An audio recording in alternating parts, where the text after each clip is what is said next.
Alors, nous allons donc continuer ce matin le périple que nous avons entrepris mercredi passé. Si vous avez encore la feuille que j'ai distribuée avec le plan, mais prenez-la peut-être, ça vous aidera à suivre mon propos.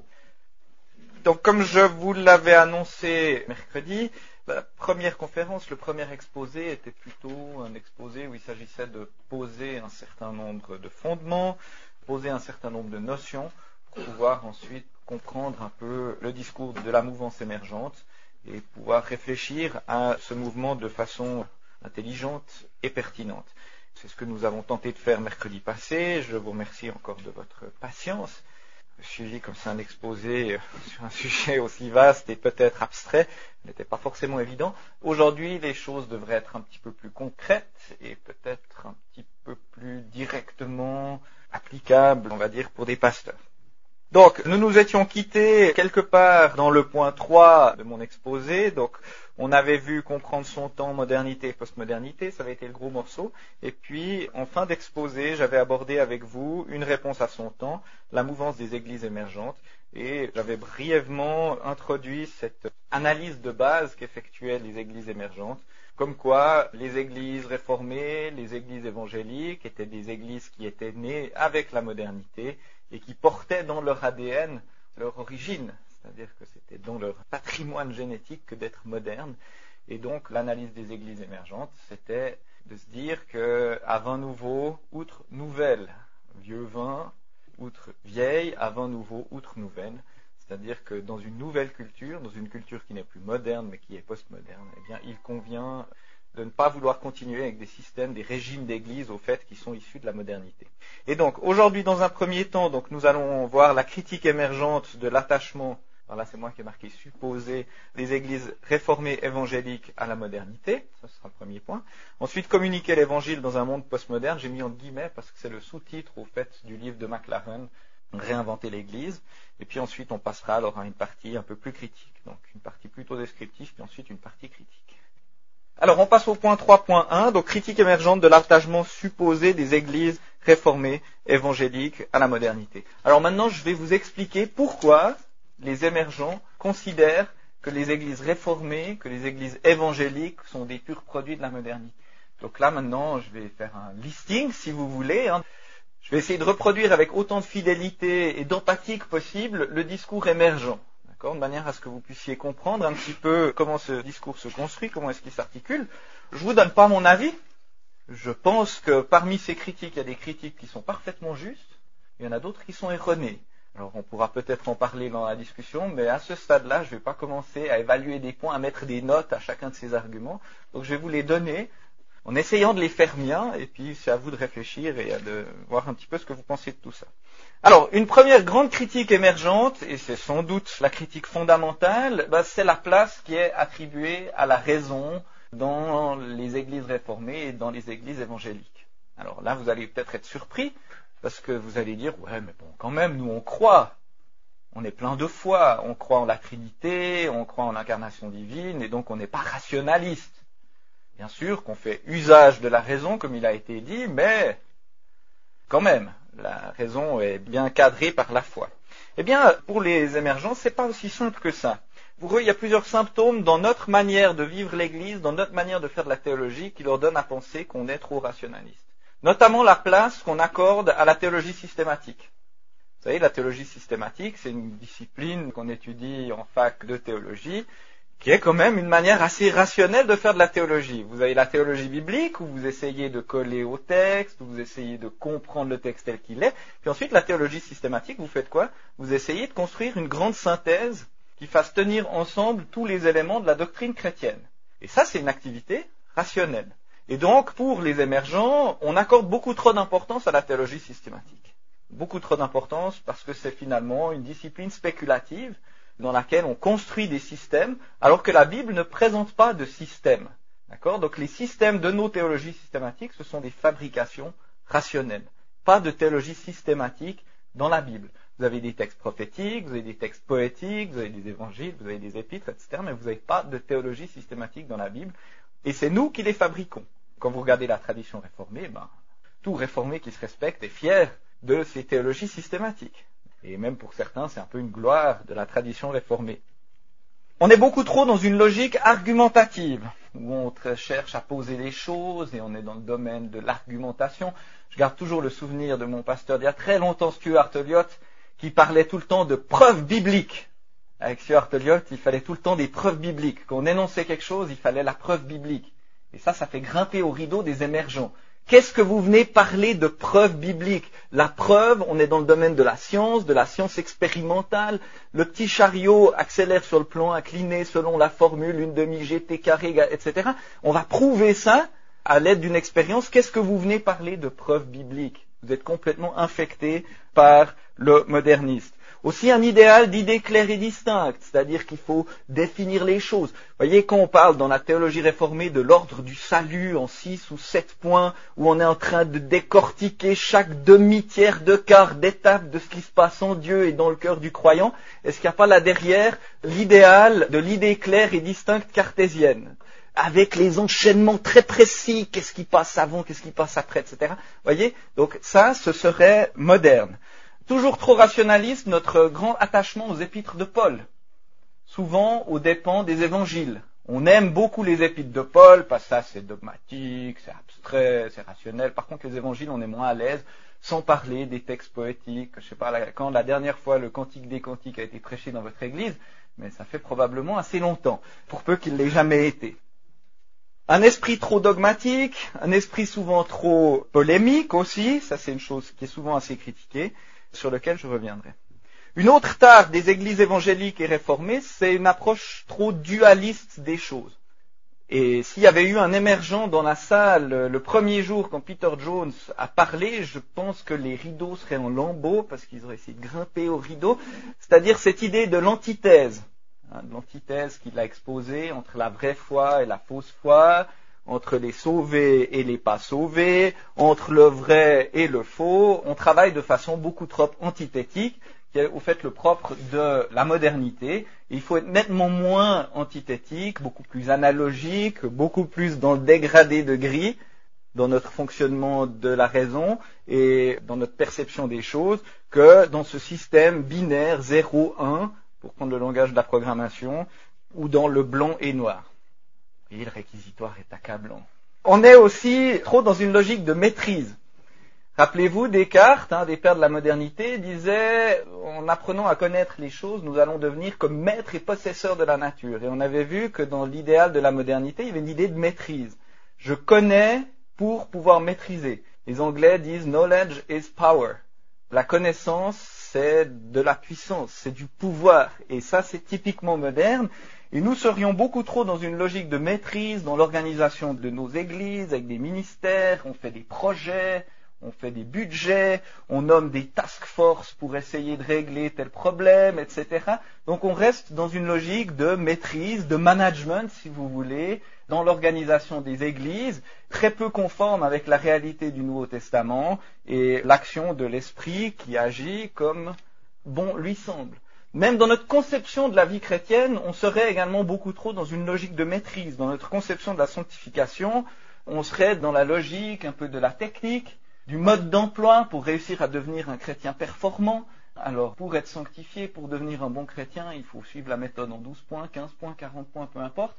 C'est-à-dire, donc, on est dans une logique de mode d'emploi et on veut maîtriser. Et là encore, on ne laisserait pas assez de place à l'aveu de faiblesse, au besoin d'authenticité et à une part de mystère et d'incontrôlable qu'il y a aussi bien dans la vie de nos églises que dans notre propre vie de foi, qui n'est pas maîtrisable. Et dans ce sens-là, il y a quelque chose de très anti-puritain dans le discours émergent, puisque dans le puritanisme, vous avez vraiment cette volonté d'une approche très systématique, très structurée de la sanctification, et on y va. Toujours dans la même constellation, donc beaucoup trop de place accordée à la raison et pas du tout assez à la sensibilité, à l'émotion, à la créativité, ce qui se traduit souvent par une hyper-présence de l'enseignement dans le culte, dans la vie de l'Église, des prédications très longues, les seuls ministères vraiment valorisés dans l'Église qui sont les ministères d'enseignement et les autres on ne sait pas trop quoi en faire. Donc une survalorisation de l'enseignement, de l'intelligence, de la raison qui fait passer au fait à la trappe d'autres facultés humaines qui sont en quelque sorte écrasées par cette hégémonie. Aucune place pour le beau dans le culte, que ce soit sous une forme ou sous une autre, etc. Mais vraiment grande valorisation rationnelle, système trop scolaire. Vous voyez, là, vous êtes tous en randonnion, comme à l'école. Moi, ça ne me change pas trop.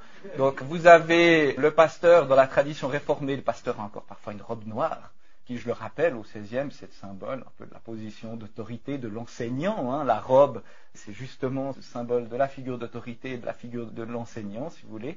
Donc, on est dans un système très scolaire, avec le prof qui sait, et puis les élèves qui ne savent pas, puis qui écoutent.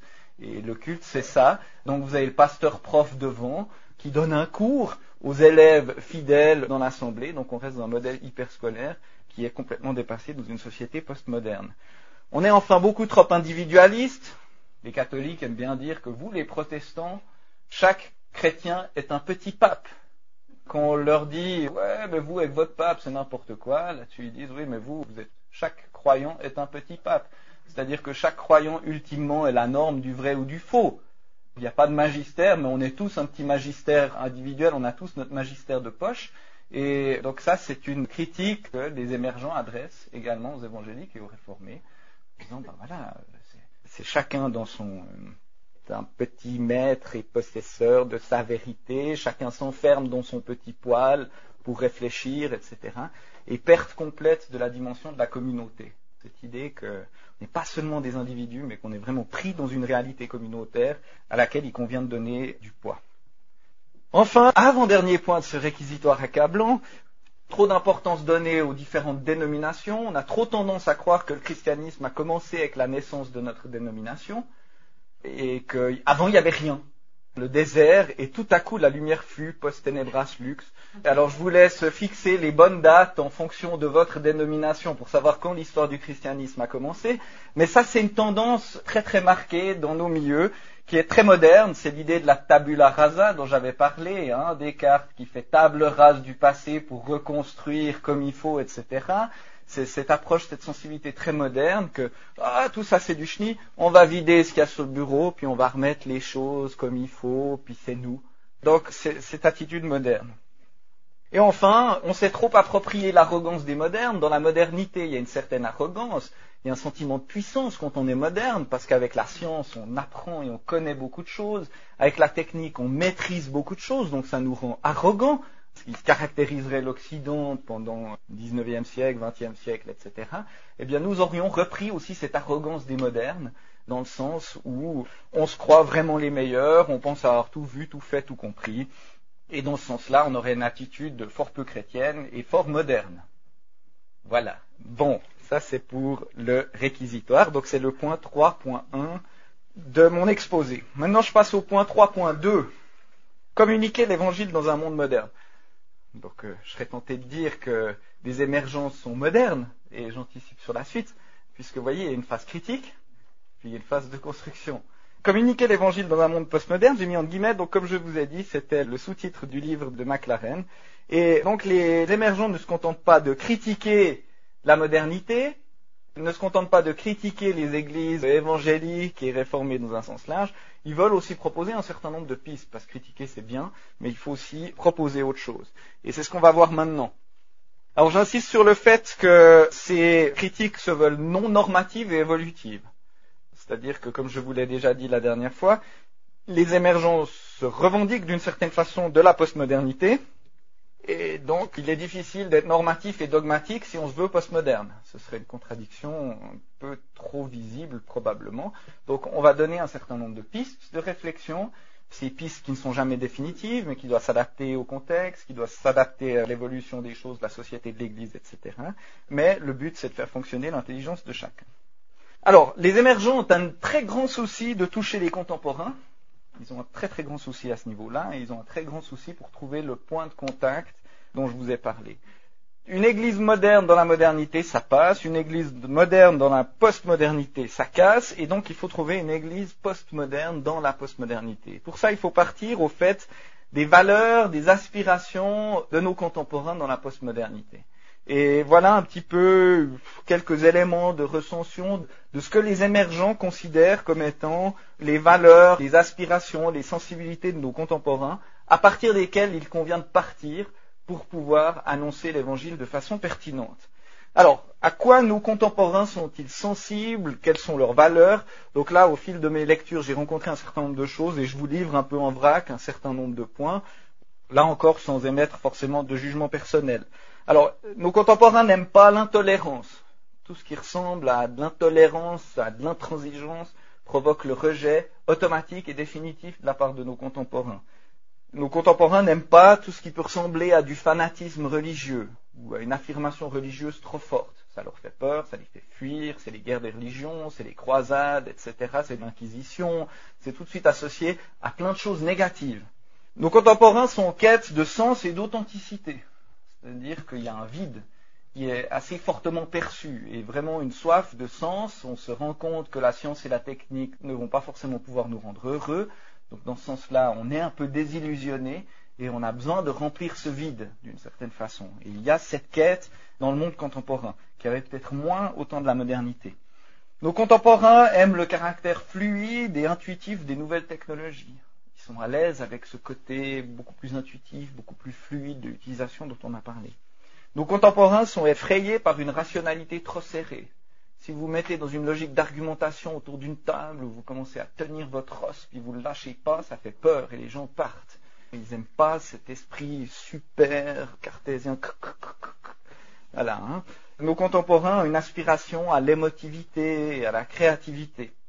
Nos contemporains ont envie de pouvoir s'exprimer assez librement et ils ont envie d'être écoutés. Nos contemporains sont inquiets pour l'environnement. C'est une inquiétude pour beaucoup. Nos contemporains n'aiment pas les discriminations en tout genre, hommes, femmes, homos, hétérosexuels, etc. Tout ce qui ressemble à une forme de discrimination est forcément très mal perçu, etc., etc. Vous pourriez probablement rajouter encore des caractéristiques à cette liste. Alors pour les émergents, ces aspirations-là sont des aspirations parfaitement pertinentes. C'est-à-dire que les émergents prennent fait et cause au fait pour ces aspirations, en quelque sorte contre les aspirations modernes de rationalité, de maîtrise, etc. Pour les émergents, il y a une légitimité assez grande dans toutes ces aspirations, une certaine empathie par rapport à ces aspirations-là. Et pour eux, ces aspirations ne sont pas des espèces de choses qu'il convient d'étouffer, de faire taire. Ce sont des aspirations qui ont leur forme de légitimité et à partir desquelles il convient de travailler pour pouvoir annoncer l'évangile clairement. Et à partir de là, alors ils vont développer toutes sortes d'expériences ecclésiastiques, religieuses, pour essayer de partir de ce point de contact, de ces points de contact que j'ai énumérés, pour pouvoir attirer les gens au Christ. Alors, il y a plusieurs expériences, donc là, on va plutôt rester dans un domaine francophone, parce que c'est pas forcément très utile pour nous de nous plonger dans un univers anglophone. Il y a une assez grande littérature anglophone sur la question émergente, donc si vous vous intéressez à la dimension anglophone de la question, que vous lisez l'anglais, vous pouvez toujours me demander, je vous donnerai des références de livres intéressants.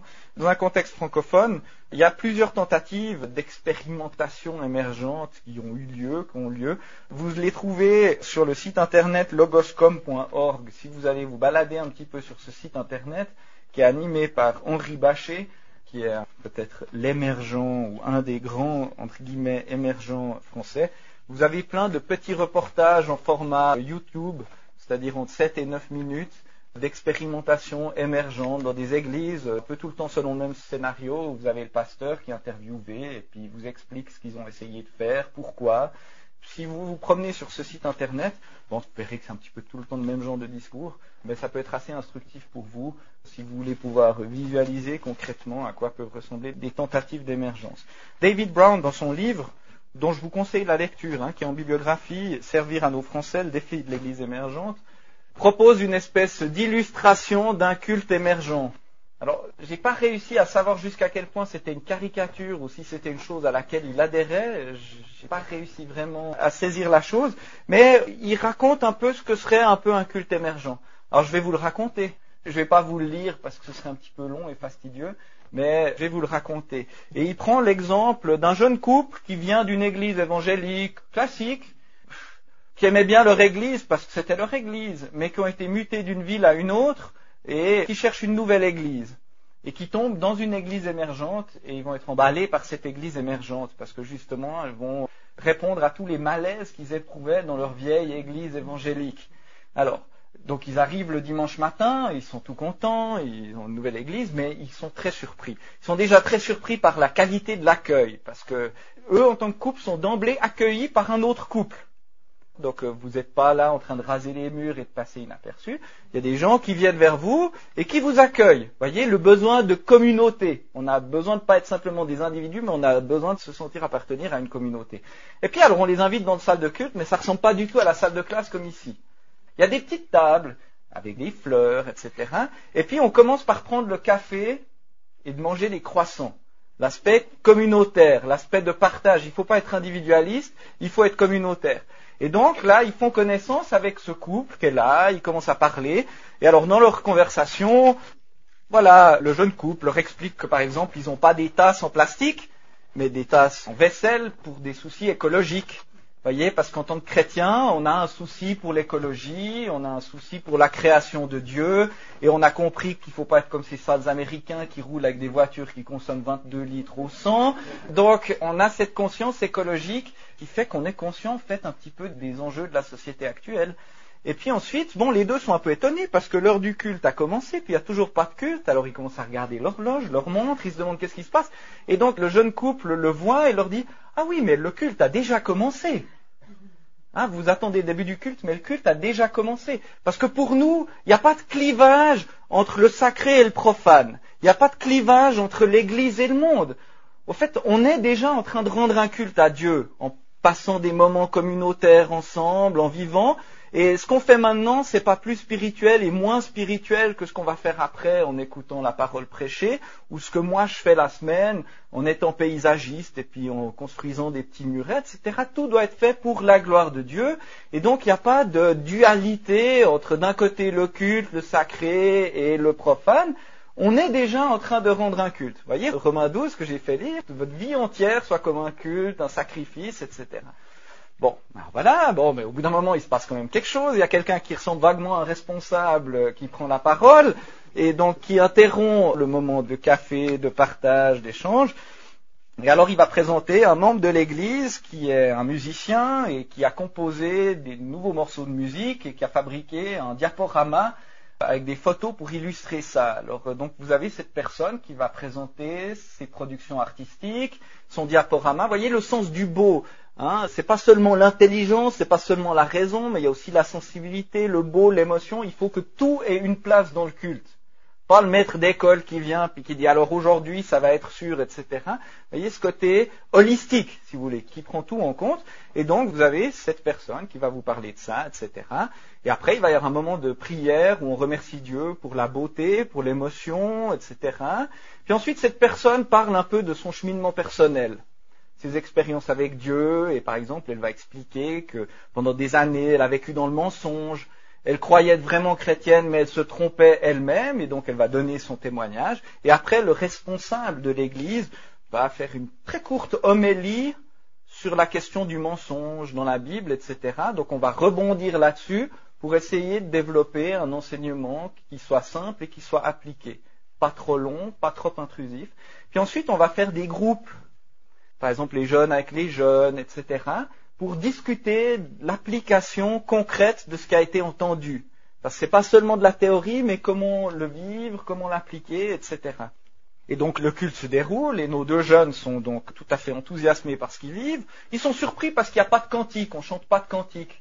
Et là-dessus, on leur explique qu'on ne veut pas qu'il y ait de la lassitude, alors on ne chante pas des cantiques à chaque fois pour pas que ça devienne une espèce de routine banale. Vous savez, style, je chante le cantique que je connais par cœur, je réfléchis pas une seconde aux paroles que je chante, mais je les chante avec beaucoup de foi. Donc, pour éviter cette forme de routine, pas de cantique ce jour-là. Et puis eux s'attendent à la Sainte Seine, mais la Sainte Seine n'aura pas lieu à ce moment-là, elle aura lieu lors de l'agape qui suivra le culte. On fera la Sainte Seine parce que la Sainte Seine c'est un repas communautaire de nouveau, donc on va pas faire de la Sainte Seine une table comme ça ou de nouveau tous en randonnion avec quelle horreur chacun avec son petit gobelet en plastique.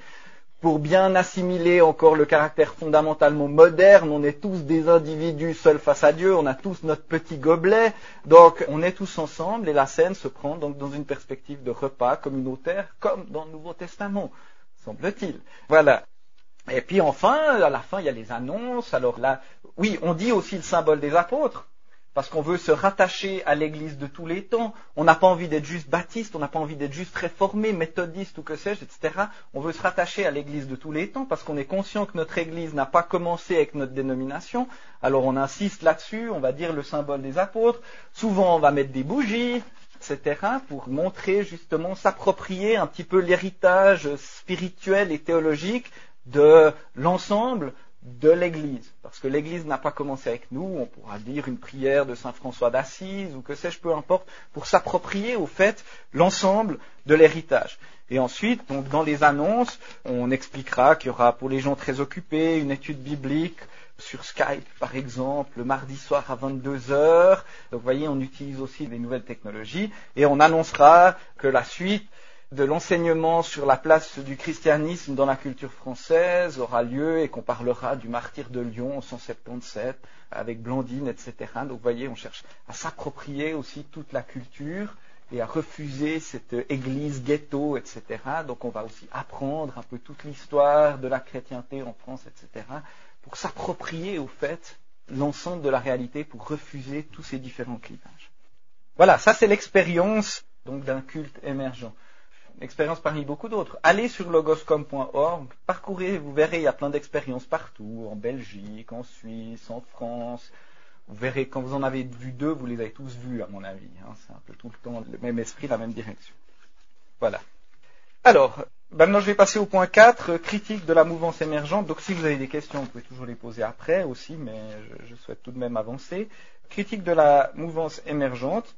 Donc tout ce que je vous ai dit jusqu'à maintenant, ça appelle inévitablement un certain nombre de réflexions, un certain nombre de critiques, d'éléments de discussion, et c'est ce qu'on va essayer de faire maintenant. Si vous voulez aller plus loin, donc vous pouvez vous baser sur certains des ouvrages cités en bibliographie, et si vous voulez aller encore plus loin, vous pouvez me demander, et puis je vous donnerai d'autres références en anglais sur la question. Je ne vais pas reprendre tous les points que j'ai évoqués, parce qu'on serait encore là à midi, donc je vais juste essayer de me centrer sur 2-3 axes qui me paraissent importants.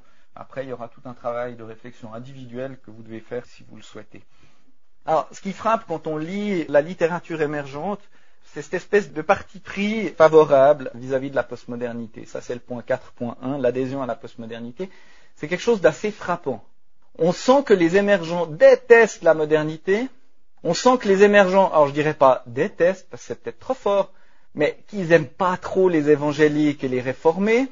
Ils sont ouverts à plein de choses, mais ils ne sont pas vraiment ouverts à la modernité et aux évangéliques et aux réformés plus ou moins traditionnels. Donc vous voyez, c'est toujours un peu ce syndrome de l'ouverture, oui, mais jusqu'où. Donc on voit, ils n'aiment pas du tout cet aspect de la modernité, ils aiment beaucoup la postmodernité. Et on a toujours un peu l'impression, quand on lit la littérature émergente, que c'est un peu la technique du repoussoir. C'est-à-dire que vous fabriquez une baudruche, vous montrez à quel point elle est affreuse, pour ensuite pouvoir la crever, puis pour pouvoir montrer que vous êtes tout à fait autre chose.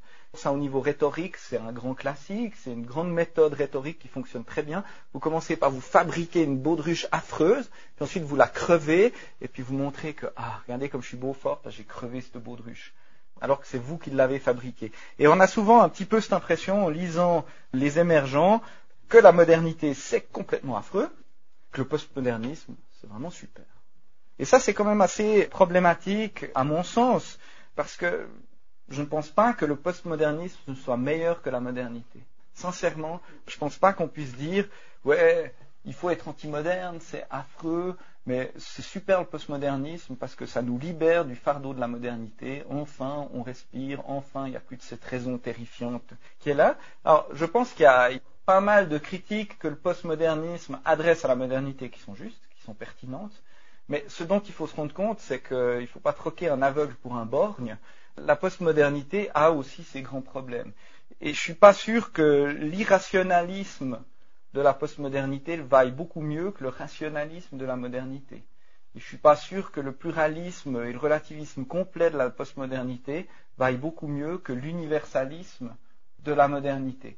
Donc, je pense qu'en tant que chrétien, on peut, jusqu'à un certain point, utiliser la postmodernité, parce qu'il y a des critiques qui sont pertinentes, mais il faut faire très attention de ne pas passer de Charybde dans Scylla, c'est-à-dire de troquer au fait une modernité, de la remplacer par une postmodernité, qui, à mon sens, est tout aussi problématique du point de vue philosophique et du point de vue culturel. Donc, je ne pense pas qu'on soit appelé, en tant que chrétien, à monter joyeusement dans le train de la postmodernité. Peut-être utiliser certains éléments, mais à mon sens avec une certaine prudence et une certaine méfiance. Il y a un autre aspect, alors là que je trouve également assez problématique dans l'émergente, c'est que leur analyse de la modernité et de la postmodernité est à mon sens un peu assez légère d'un point de vue philosophique. C'est assez légère et pour tout dire, c'est à mon sens assez nul. Dans le sens où cette opposition qui fabrique entre modernité et postmodernité ne résiste pas vraiment à l'étude philosophique. De dire que nous on est postmoderne et on déteste les modernes, ça marche pas quand on étudie leur discours, parce que si on gratte un petit peu, on se rend compte au fait que le mouvement des églises émergentes est un mouvement complètement moderne. C'est des modernes qui jouent à être postmodernes. Et ça, c'est quand même un petit peu désagréable quand on arrive à cette impression, parce que on hésite entre deux options, soit c'est des nuls, c'est-à-dire qu'ils n'ont pas bien réfléchi à ce qu'est la modernité, la postmodernité, ce qui est quand même un petit peu dommage, parce qu'ils ont quand même des gens qui sont assez formés dans leur rang, ou bien alors soit on a affaire finalement à une stratégie marketing, et dans ce sens-là, ce ne serait pas par hasard que ça nous vient des États-Unis, où on lance des nouveaux produits, on lance des nouvelles voitures, on lance des nouveaux ordinateurs, et puis on lance des nouvelles églises. C'est quand même pas mal dans la mentalité américaine, il faut toujours des nouveaux produits pour alimenter le marché, et le marché religieux est un marché comme un autre, et donc il faut lancer des nouveaux produits, même si finalement ces produits sont peut-être pas aussi nouveaux que ça. Et je vais juste vous donner deux exemples pour appuyer ce que je suis en train de vous dire maintenant, et vous montrer que c'est pas complètement gratuit. McLaren essaye de répondre à un certain nombre d'objections qu'on lui adresse. Et vous avez des gens qui lui disent « mais tu es un vil postmoderniste ». Et si tu es un vil postmoderniste, tu ne crois plus à l'idée de vérité. Tu es devenu complètement pluraliste. Comment peux-tu être postmoderniste et croire encore en l'idée d'une vérité? Que le Christ est le chemin, la vérité et la vie, qu'il y a des normes morales qui sont indiscutables. Tout ce que tu dis en critiquant la modernité, finalement tu critiques l'enseignement des évangiles et tu es un abominable postmoderne, devenu complètement irrationaliste, complètement pluraliste, etc. Et on ne peut donc plus t'appeler chrétien. Voilà. Alors McLaren doit essuyer un certain nombre de critiques de ce genre. Et alors lui, qu'est-ce qu'il répond? Ah non, moi je crois qu'il y a une vérité. Quand même, je suis quelqu'un de bien, moi je crois qu'il y a une vérité, je crois qu'il y a un chemin, etc. Mais je ne crois pas qu'on puisse vraiment pleinement la connaître. Alors, pour vous qui connaissez un peu de philosophie, vous reconnaissez là telle quelle la position de Kant. C'est telle quelle la position de Kant. Donc, vous voyez, McLaren, quand on le pousse un petit peu dans ses retranchements, position de repli moderne immédiate. Donc ça fait le preux combattant qui est à la pointe de la postmodernité, etc. Et puis dès qu'il y a un peu une contre-offensive, on va tout de suite se planquer au fin fond de la modernité, et puis on ressort Kant. Et on dit, il y a une vérité absolue, mais on ne peut pas la connaître. Ah, nous voilà bien avancés. Donc là, vous voyez, on fait un retour de 200 ans d'un coup. Alors c'est quand même un peu troublant pour quelqu'un qui passe son temps à critiquer les modernes, qui passe son temps à dire que c'est des nuls, que c'est épouvantable, que c'est affreux, etc. Et qui tout de suite se réfugie dans une position épistémologique moderne. Autre élément, cette idée, alors bon, ça c'est pas de la faute à McLaren, c'est de la faute à son éditeur, mais le titre français de son livre, Réinventer l'Église, c'est un titre absolument moderne. Absolument moderne. On n'arrive pas à mieux décrire l'esprit de la modernité qu'avec un titre Réinventer l'Église. Pourquoi je dis ça? Eh bien, parce que il n'y a pas de norme d'Église. Le Nouveau Testament n'est pas normatif. L'Église, c'est une chose qu'on est appelé à inventer et à réinventer au fil des générations. C'est-à-dire qu'il n'y a pas un modèle extérieur auquel il faudrait se conformer. Alors ce modèle, par exemple, à tout hasard, le modèle du Nouveau Testament.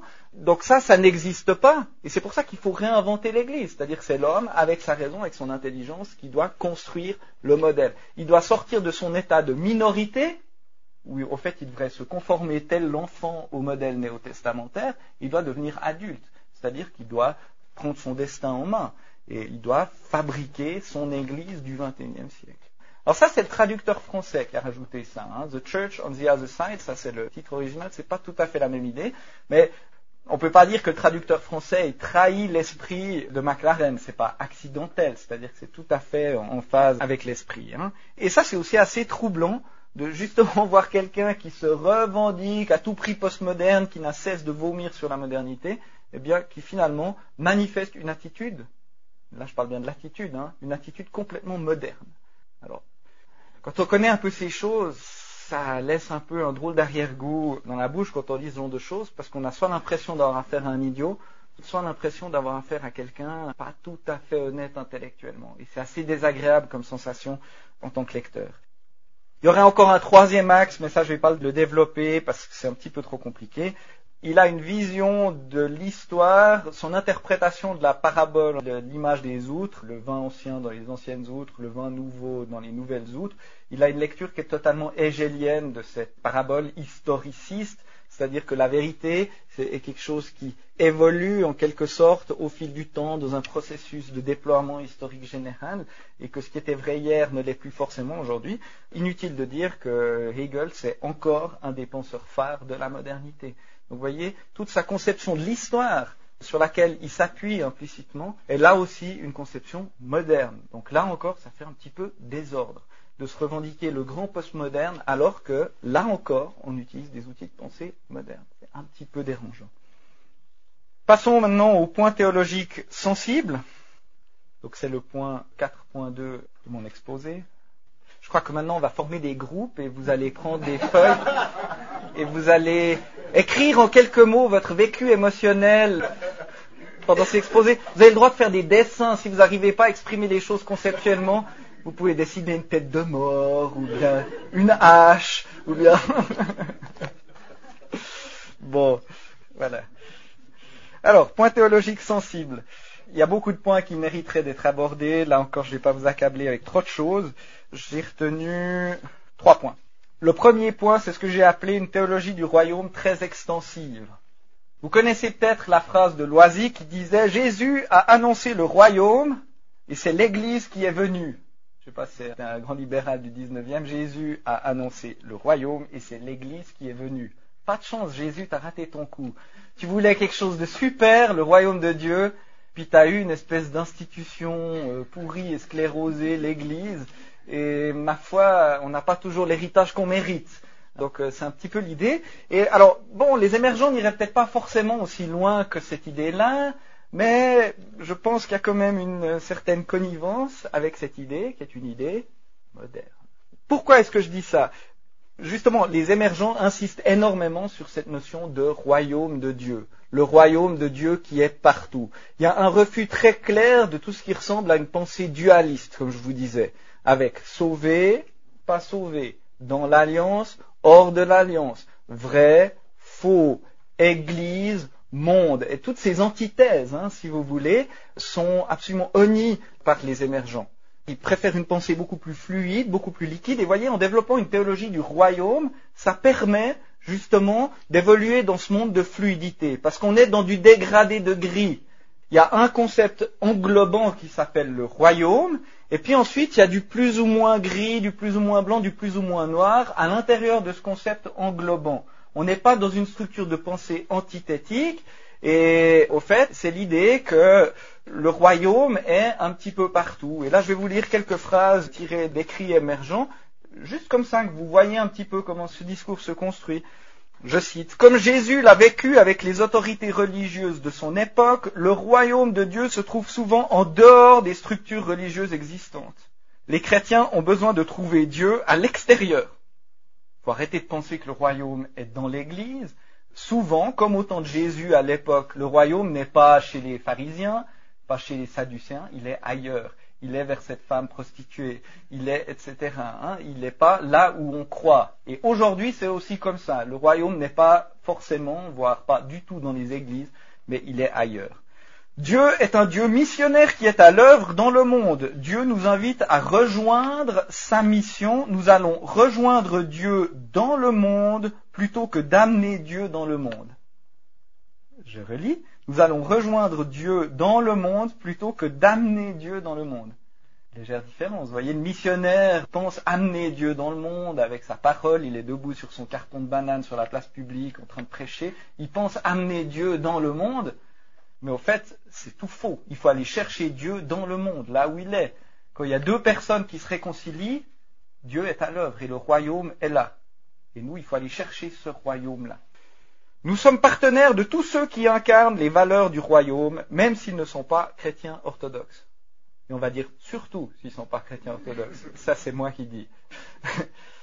Et c'est le sens du livre de McLaren qui s'appelle Generous Orthodoxy. L'orthodoxie généreuse, donc qui est un concept que McLaren a développé. C'est-à-dire que oui, il faut croire, mais il faut être généreux. C'est-à-dire que le royaume est potentiellement partout, etc. Et il faut être ouvert et partenaire, au fait, avec tous les gens de bonne volonté. Et là, on tombe dans une compréhension pratiquement catholique du chant des anges, paix sur la terre parmi les hommes de bonne volonté, etc. Dans le sens où toutes les personnes de bonne volonté sont du royaume, finalement. Et c'est à nous d'aller les retrouver là-bas. Donc en lisant tout ça, on a parfois l'impression que l'Église, en tant qu'institution divine, se dilue dans le royaume. Et ça, c'est un petit peu ennuyeux. Je pense qu'il n'est pas forcément inutile de rappeler quelle est la position réformée sur la question. L'Église est la capitale du royaume. L'Église est la capitale du royaume. Et je pense que là, il y a vraiment un équilibre qu'il convient de tenir, dans le sens où, dans un royaume, il y a besoin du royaume et il y a besoin de la capitale. On ne peut pas supprimer les deux. La capitale, c'est en quelque sorte le centre. C'est l'aspect névralgique, c'est la lumière sur la montagne, c'est là que l'évangile est annoncé, c'est là qu'il est prêché. Vous avez cette notion d'église comme colonne et appui de la vérité. Donc là, vous avez tout l'enseignement néo-testamentaire sur l'importance et la centralité de l'église. Mais l'église, en même temps, c'est pas tout le royaume. Et on ne peut pas limiter non plus la vision du royaume uniquement à l'église et uniquement à la prédication de l'évangile.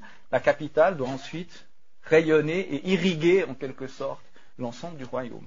Et ensuite, c'est à nous, chrétiens, avec les dons que Dieu nous a donnés, avec nos compétences, de rayonner au fait de l'Évangile là où Dieu nous a placés. Et il nous place à plein d'endroits différents. Et c'est cette notion d'être le sel de la terre et la lumière du monde. Il faut que le sel aille dans la terre. Il faut que la lumière soit dans le monde. Et c'est à nous, donc, de rayonner en quelque sorte du royaume, partir de la capitale, si vous voulez, l'Église, et puis ensuite d'aller rayonner. Et si tu es un bon ingénieur, sois un bon ingénieur dans ton travail et manifeste les valeurs du royaume là où tu es. Si tu es un bon médecin, la même chose, etc. avec cette idée. Et c'est très important, à mon sens, de tenir les deux et de tenir l'équilibre entre les deux. Si on est tenté par la sensibilité émergente, on accorde beaucoup de place au royaume et plus du tout de place à l'Église. Et on tombe dans une spiritualité qui est très horizontale, finalement. Il n'y a plus cette dimension verticale de la croix et de la prédication de la croix. Donc on tombe dans une espèce d'horizontalisme sociologique, si vous voulez. Donc ça, c'est le grand danger. Et l'autre danger, c'est de ne voir que la capitale et pas le royaume, de ne voir que l'Église et pas le royaume. Et là, on tombe dans une espèce de ghetto où on se tient bon chaud, on est content, on est entre nous, on fait des belles prédications, mais il n'y a aucun rayonnement. Et on a plutôt la vision de l'Église comme barricade que comme capitale. Et je pense qu'il est vraiment important d'être assez au clair là-dessus. Un deuxième point délicat, c'est le refus d'une sotériologie claire. Il y a un refus délibéré d'avoir une sotériologie claire chez les émergents. Donc la sotériologie, c'est la doctrine du salut. Et alors, on ne va pas forcément dire que tous les émergents sont universalistes, c'est-à-dire qu'ils croient que tout le monde va être sauvé, mais il y a un flou qui est, à mon sens, volontairement entretenu sur toutes les questions relatives au salut. On n'aime pas cette idée de sauver, pas sauver. Ça, c'est quelque chose qu'on juge trop moderne et totalement insupportable. Et il y a un certain nombre de champs lexicaux qu'on n'aime pas trop. Le péché, la repentance, la conversion, la colère, le jugement, la condamnation. Ça, c'est pas un vocabulaire qu'on apprécie particulièrement dans les milieux émergents, parce qu'on considère que nos contemporains ne sont pas aptes à entendre de tels mots. Si on reprend toute cette réflexion sur la question du point de contact dans une culture postmoderne, on considère que dans notre culture, on ne peut simplement pas venir comme ça avec des mots de ce genre, parce que nos contemporains ne les comprennent pas, et que ça les fait partir en courant. Donc, vous avez une certaine réticence à entrer dans ce genre de modèle, aussi pour l'idée de conversion, cette idée d'une rupture à un moment donné dans la vie, où il y a l'avant, il y a l'après. On aime beaucoup mieux voir une espèce de continuité, si vous voulez, quelque chose de plus gris. Ça entre beaucoup mieux dans le modèle. Et dans cette perspective-là, pas mal d'émergents ne sont plus du tout d'accord avec la théologie de la substitution pénale du Christ. C'est-à-dire que le Christ est mort sur la croix, qu'il a pris mon péché et qui m'a imputé sa justice. Ça, si vous venez avec ce genre de discours dans l'Église émergente, je ne suis pas sûr que vous ayez beaucoup de succès. Vous pouvez toujours essayer, mais donc il y a un certain flou aussi autour de ces notions. Et bon, on peut quand même se poser la question dans quelle mesure ces notions-là ne font pas partie du bagage non négociable de l'annonce de l'Évangile. Ça, je crois que c'est quand même une question qu'il faut se poser. Et une autre question qu'on peut se poser, c'est y a-t-il eu une époque où les gens aimaient entendre parler de péché, de conversion, de repentance, de jugement, etc. Y a-t-il seulement eu une époque où on était accueillis à grands bras avec un discours comme celui-là? Je ne suis pas sûr que ce soit le propre des postmodernes que de ne pas trop aimer ce genre de discours. Donc là, je pense que c'est quand même une réflexion qu'on peut mener. Enfin, troisième point. Donc le premier point parmi les points théologiques sensibles, donc c'était donc une théologie du royaume très extensive, ensuite refus d'une sotériologie claire, et puis troisième point, une articulation défaillante entre évangile et culture. Une articulation défaillante entre évangile et culture. Je ne sais pas si vous vous rappelez du syllogisme de Maclaren. Dans un monde nouveau, il faut une église nouvelle. Or, nous sommes dans un monde nouveau, donc il faut une église nouvelle. J'en avais brièvement parlé à la fin du premier exposé. Je pense que malheureusement, les choses ne sont pas tout à fait aussi simples. Et qu'on ne peut pas affirmer de façon simple et univoque que dans un monde nouveau, il faut une église nouvelle. Ça, c'est un présupposé de tout le mouvement émergent. Et je ne pense pas que ce mouvement, ce présupposé, soit aussi évident que ça. Moi, je verrais plutôt une tension qu'une affirmation univoque. Il me semble que dans la parole de Dieu, il y a une tension entre deux pôles. Il y a d'un côté ce qu'on peut appeler le pôle de la rupture, ou le pôle prophétique. C'est-à-dire que le message de l'Évangile est un message de rupture par rapport au monde, un message de rupture par rapport à la culture. On a les sociétés humaines qui se développent, qui ont des productions culturelles, artistiques, intellectuelles, etc., qui se développent. Et dans ce monde historique, dans cette réalité incarnée, eh bien, il y a le message de Dieu, il y a la croix qui vient du tout autre, qui vient d'ailleurs, et qui est forcément un message qui est fracassant par rapport aux productions culturelles, historiques, incarnées de l'humanité. C'est ce qu'on voit très clairement dans 1 Corinthiens 1. Quand vous avez Paul qui prêche la croix, les Grecs demandent la sagesse, les Juifs demandent des miracles, et moi je prêche le Christ crucifié, qui est une folie, etc. Donc là, vous voyez, ça c'est le côté de l'affirmation de la rupture. Paul n'est pas du tout émergent ici. C'est-à-dire qu'il n'est pas du tout en train de dire « oui, je vais prendre en compte les demandes culturelles des Grecs et des Juifs ». Il y a une affirmation de la croix, du Christ crucifié, qui est une folie pour les hommes. Donc ça, c'est le discours de la rupture. Et dans l'histoire de l'Église, vous avez beaucoup de grandes figures historiques qui sont des figures de rupture, comme ça, des espèces de Jean-Baptiste qui sortent de nulle part et qui tout d'un coup disent des choses. Et c'est ce que je pourrais appeler le pôle prophétique. Mais il y a aussi un autre pôle, qui serait alors plutôt un pôle de convergence, si vous voulez, entre l'Évangile et la culture. C'est-à-dire que cette idée que, oui, les bonnes choses dans la culture participent de la grâce commune de Dieu, que les mauvaises choses qui relèvent du péché doivent impliquer une séparation totale, quand même l'idée que Dieu fait pleuvoir sur les bons et sur les méchants, et qu'il y a une grâce commune de Dieu qui permet quand même que dans le vivre ensemble des hommes, dans l'ensemble des productions culturelles humaines, il y ait des choses qui soient belles, des choses qui soient bonnes, qui soient produites, et avec lesquelles on peut faire des ponts qui ne relèvent pas d'une rupture, mais plutôt d'une continuité en quelque sorte, avec les valeurs du royaume, avec les valeurs de l'Évangile, et qu'on peut en quelque sorte envisager une forme de passerelle ou une forme d'interaction, si vous voulez, entre le domaine de la culture et le domaine de l'Évangile. Et ça, dans l'histoire de l'Église, vous avez aussi des grandes figures. Beaucoup de pères de l'Église étaient un petit peu dans cette approche. Ils avaient reçu une formation antique, de rhétoriciens, etc. Et ils ont voulu en quelque sorte faire le lien entre cette formation qu'ils avaient reçue, tout ce bagage, tous ces trésors de l'Antiquité et leur nouvelle foi chrétienne. Au Moyen-Âge, on voit un petit peu cette même volonté aussi de parvenir à une espèce de synthèse, si vous voulez, qui englobe tout et qui fasse tout tenir ensemble.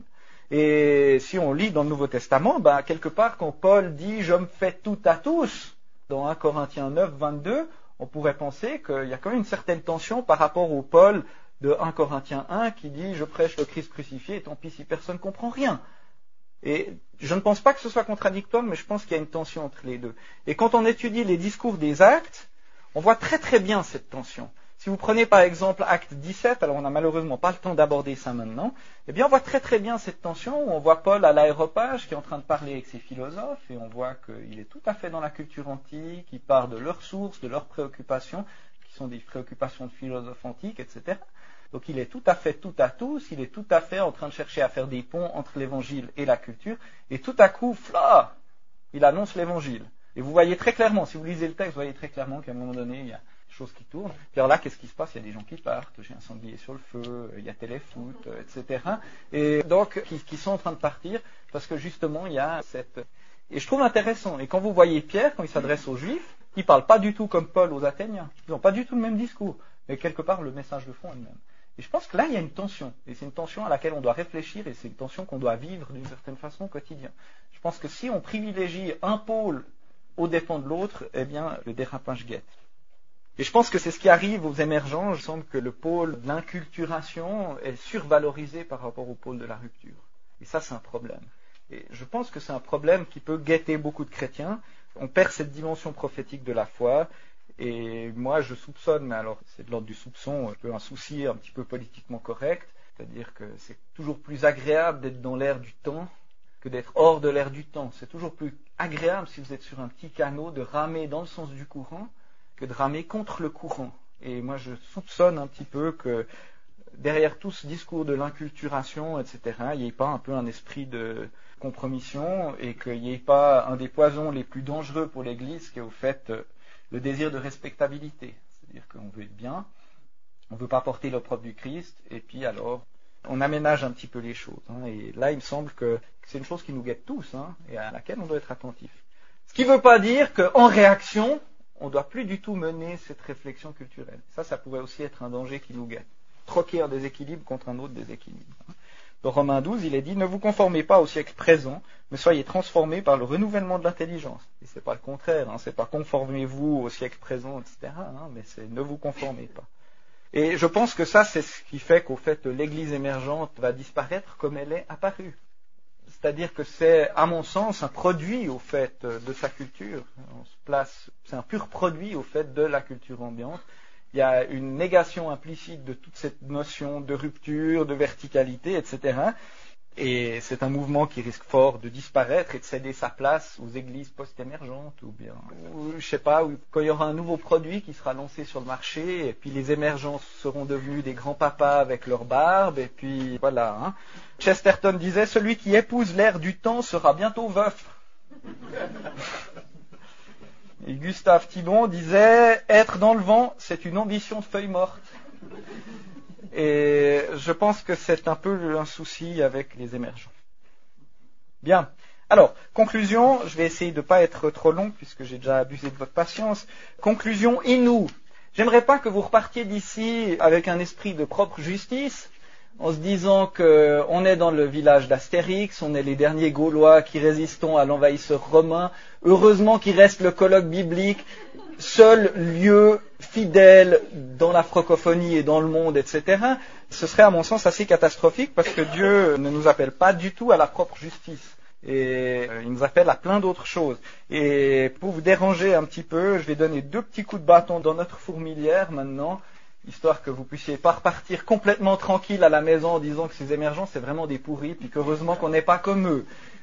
Alors, 2 points.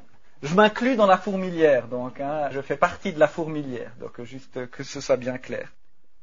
Je pense qu'il y a un point fort chez les émergents, c'est ce grand désir qu'ils ont de toucher les gens là où ils sont. Et là, je pense qu'on est assez mauvais. Alors, peut-être que vous ne vous sentez pas du tout concerné par le « on ».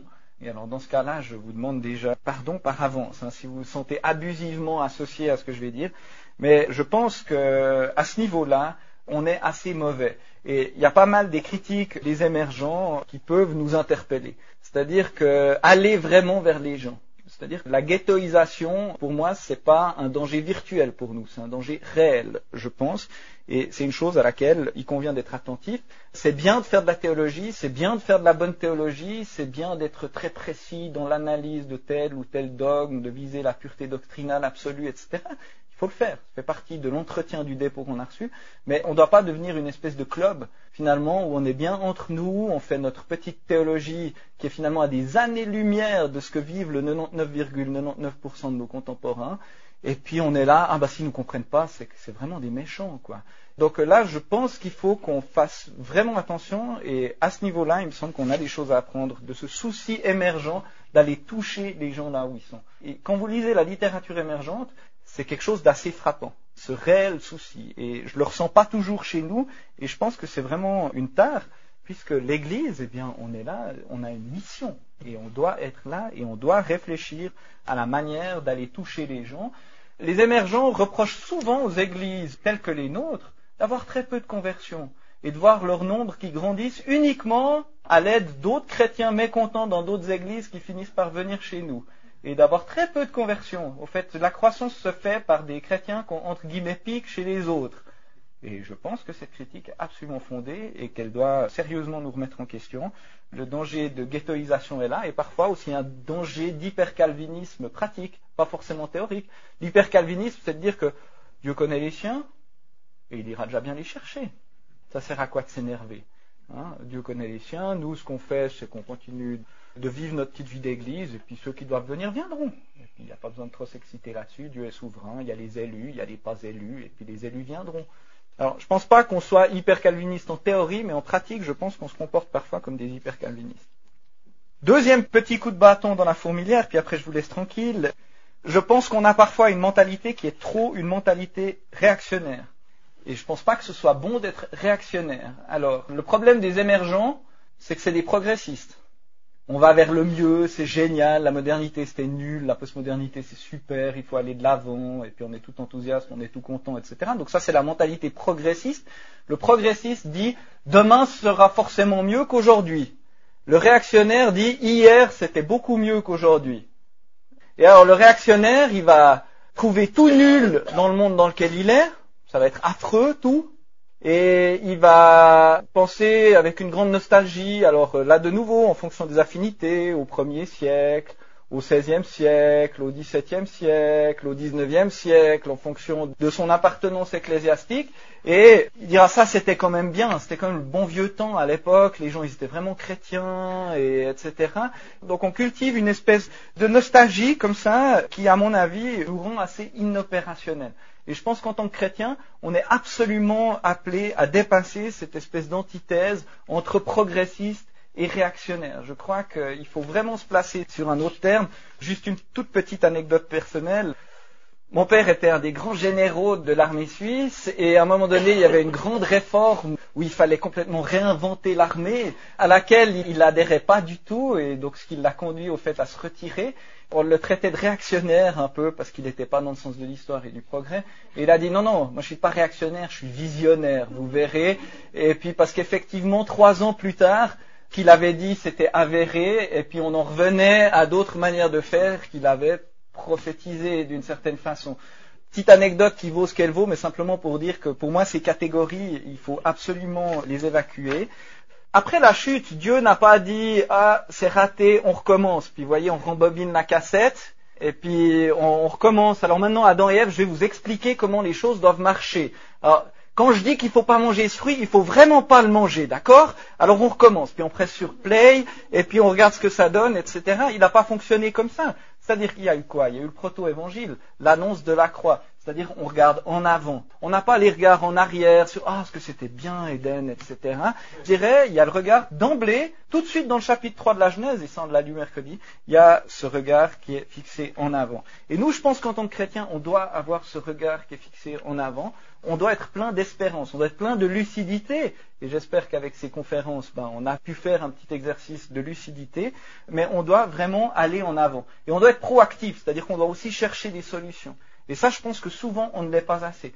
On est souvent un peu comme ces gros ventrus avec leur bière à la main qui sont en train d'engueuler le joueur de foot parce qu'il a raté sa passe à la télévision, et puis « Oh, celui-là, il est nul, etc. » Puis nous, on est comme ça, et puis on est en train de dire « Celui-là, il est nul, celui-là, il est bien, etc. » Et je pense que là, il y a vraiment un dynamisme d'espérance sur lequel on doit travailler dans nos milieux. On critique l'Église émergente, très bien. Qu'est-ce que nous, on fait? Qu'est-ce que nous, on fait? Est-ce qu'on fait mieux qu'eux? Et ça, je pense que c'est des questions qu'on doit sérieusement se poser. Non pas que ça doit forcément nous conduire au silence, mais justement dépasser la mentalité réactionnaire qui consiste à critiquer tout le temps, le passé. Voilà. Qu'est-ce que nous on fait? Comment faire mieux qu'eux? Ok, eux ils font pas bien, ils ont tout faux. Qu'est-ce que nous on fait? Et ça, je pense que c'est des réflexions qu'on doit mener. Même chose par rapport à notre insertion dans notre culture contemporaine. La modernité, la postmodernité, on l'a vu, il y a plein de problèmes liés. Mais toujours est-il qu'on vit là-dedans. On est là-dedans. On ne peut pas prendre une machine à remonter dans le temps. On est dedans. Qu'est-ce qu'on fait de ça? Et pour moi, il y a toujours le grand paradoxe qui consiste à utiliser Internet pour dire que la modernité et la postmodernité, c'est affreux. Pour moi, il y a un gigantesque paradoxe parce que d'un côté, on profite d'Internet, on profite de ces possibilités modernes, postmodernes, etc. Je vais me faire ma page Facebook pour expliquer que la postmodernité, c'est horrible. C'est paradoxal parce que on est dedans et on utilise la chose. Puis qu'on a mal à la tête, on va prendre une aspirine. Donc on est bien content que la pharmacie, etc., toutes ces choses existent. Et là, je pense qu'en tant que chrétien, on a aussi vraiment une réflexion sérieuse à mener si on veut vraiment être pertinent. C'est-à-dire que si on veut qu'il y ait une adéquation en quelque sorte entre certains discours qu'on professe, puis notre vie de tous les jours et notre insertion dans ce monde-là. Et là, je pense qu'il y a pas mal de travail à faire. Voilà, j'ai largement abusé de votre patience. Je m'arrête donc là et je réponds à des questions s'il y en a.